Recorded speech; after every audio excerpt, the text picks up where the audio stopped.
కారేడు గ్రామానికి అధ్యక్ష అప్పుడు ఏపీఐసి వారి ద్వారా అభ్యర్థన పెట్టారు అధ్యక్ష.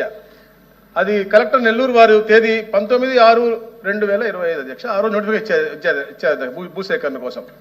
ప్రాథమిక స్థాయిలో ప్రజల నుంచి కొంచెం వ్యతిరేకత వచ్చింది అధ్యక్ష. ఏదంటే వాళ్ళకి చాలా మంచి భూములు మాయి సారవంతమైన భూములు మేము తక్కువకి మేము ఇవ్వలేము అని చెప్పడం జరిగింది అధ్యక్ష. దాని తర్వాత అధ్యక్ష కలెక్టర్లు వెళ్ళారు, మాట్లాడారు, డిఫరెంట్ నోటిఫికేషన్ ఇచ్చారు. చెప్పిన తర్వాత వాళ్ళు అర్థం చేసుకున్నారు.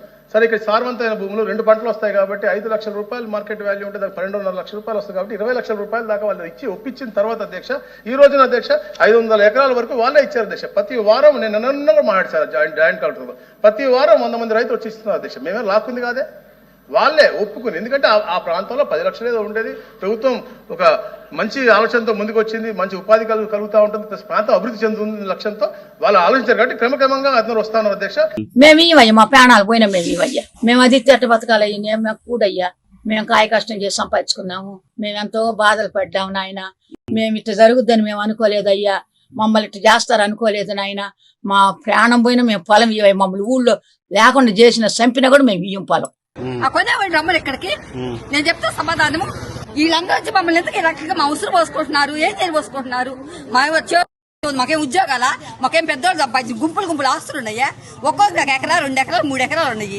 మేము నిద్రలేస్తే పొలం పోవాలి, సంపాదించుకోవాలి, బతకాలి. ఎలా బతుకుతాం చెప్పండి?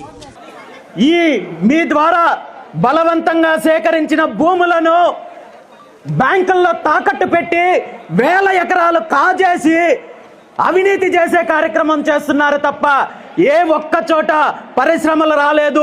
వీళ్ళ ఉద్దేశము పరిశ్రమలు తీసుకురావాలి, అభివృద్ధి చెయ్యాలి అనేది కాదు, కానీ కేవలం పరిశ్రమల పేరు చెప్పి భూములు లాక్కొని దోపిడీ చేయాలనే ఆలోచనతో ఇలాంటి కార్యక్రమాలు జరుగుతున్నాయి. కాబట్టి ఈ విషయాలన్నీ తెలుసుకొని కరేడు ప్రాంతంలో ఒక దోపిడీ కంపెనీ వచ్చి ఈ ప్రాంతానికి సంబంధించి ఈ రైతులకు సంబంధించిన భూములు కాజేయాలని చూస్తే దానికి కరేడు రైతులందరూ కూడా ఐకమత్యంతో ఎదురు తిరిగారు, ఉద్యమించారు.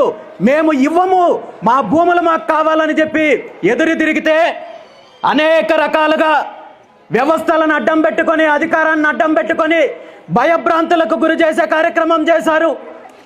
తప్పుడు కేసులు పెట్టారు, నాతో పాటు రైతుల మీద కేసులు పెట్టారు, గిరిజన మహిళల మీద కేసులు పెట్టారు. ప్రతిరోజు పోలీసులను పంపించి ఏదో ఒక రకంగా భయభ్రాంతులకు గురి చేసే కార్యక్రమం చేస్తున్నారు.